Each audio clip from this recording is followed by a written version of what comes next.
عبداللہ ابن عمر رضی اللہ عنہ سے روایت ہے کہ قال رسول اللہ صلی اللہ علیہ وسلم من القبائر، کبیرہ گناہوں میں سے یعنی بڑے بڑے گناہوں میں سے یہ ہے کہ شتم الرجل والدہ، بندہ اپنے ماں باپ کو گالی دیتا ہے۔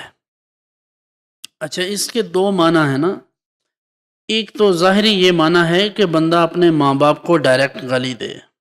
یہ کب ہوتا ہے؟ یہ کمال جہالت کی علامت ہے، یعنی بہت زیادہ جہالت کی بات ہے یہ، کیونکہ والدین یا اعزاء و اقارب، گھر میں رہنے والے دیگر افراد، بہن بھائی یا گھر کا ماحول اگر ایسا ہو کہ وہ ایک دوسرے کو گالی دیتے ہوں تو یقیناً بچے ماں باپ سے اور بڑوں سے ہی گالیاں یا کچھ بھی اچھا برا کچھ بھی سیکھیں، پہلے تو گھر سے ہی سیکھتے ہیں نا۔ تو پھر اگر اپنے باپ کو یا ماں کو گالی دے تو یہ بہرحال کبیرہ گناہ ہے۔ دوسرا اس کا معنی جو عرض کیا گیا حضور کی خدمت میں، تو ارشاد فرمایا، کسی نے عرض کیا کہ حضور یہ ہو سکتا ہے کہ کوئی اپنے والدین کو گالی دے؟ تو یہ حضور نے اس کے متعلق یہ نہیں فرمایا کہ ہاں دے گا، بلکہ وہ اس کی دوسری جو توجیہ تھی وہ فرمائی کہ ہاں وہ اس طرح کہ کوئی شخص کسی کے والدین کو گالی دے۔ جب آپ کسی کے والدین کو برا بھلا کہیں گے تو اس کے جواب میں کیا ہوگا؟ وہ آپ کے ماں باپ کو برا بھلا کہیں گے، تو یہ آپ کا پہلے کسی کو گالی دینا یہ سبب ہے اس بات کا کہ کوئی آپ کے ماں باپ کو برا کہے۔ اس لیے حضور صلی اللہ علیہ وسلم نے اس بات سے بھی منع فرمایا کہ کسی اور کو بھی گالی نہ دی جائے۔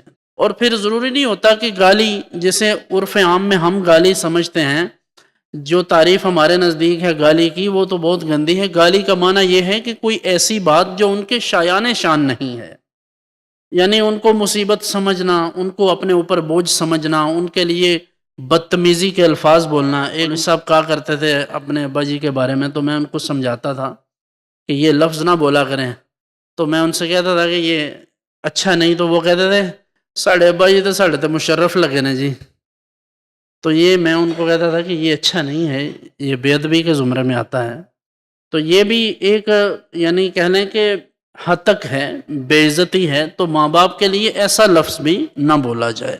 والدین کا ادب کریں، احترام کریں، اور خود کو ان سے اعلیٰ مت سمجھیں۔ وہ جس حال میں بھی ہیں، وہ اگر کچھ بھی نہیں پڑھے ہوئے تو یہ جان لیں کہ آپ جو بھی پڑھ رہے ہیں انہی کی محنت کا نتیجہ ہے۔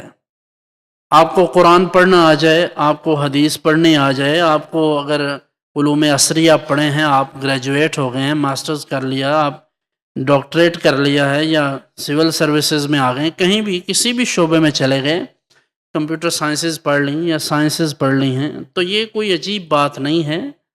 جو مقام، جو مرتبہ اللہ نے آپ کے والدین کو دیا ہے وہ آپ کا نہیں ہو سکتا، اس لیے ان کا ہر حال میں احترام کریں۔